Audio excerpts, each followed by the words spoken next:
Good morning. నా మీద పడిపోకర్లా చెబెట్టి చక్కగా చెప్పు. నువ్వు చెప్తావా? కాకి కథ చెప్తావా? చెప్తావా? చెప్పు. చెట్టు మీద ఏముంది? ఉంది కదా. అప్పుడు దానికి ఏమేసింది? దాహం వేస్తే ఏం చేసింది? ఎక్కడికి పరిగెత్తింది? ఎక్కడికి ఎగిరింది?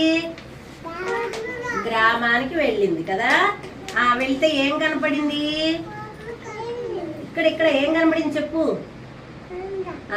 కొండ కనపడింది. కొండలో ఏమున్నాయి? ఎన్ని ఉన్నాయి?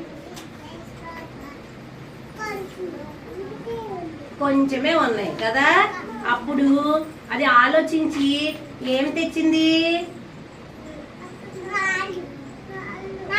రాళ్ళు తీసుకొచ్చింది. ఎలా పట్టుకొచ్చింది? ఎలా పట్టుకొచ్చింది? నోటితో పట్టుకొచ్చింది. ఇటు చూడు. పట్టుకొచ్చి ఏం చేసింది?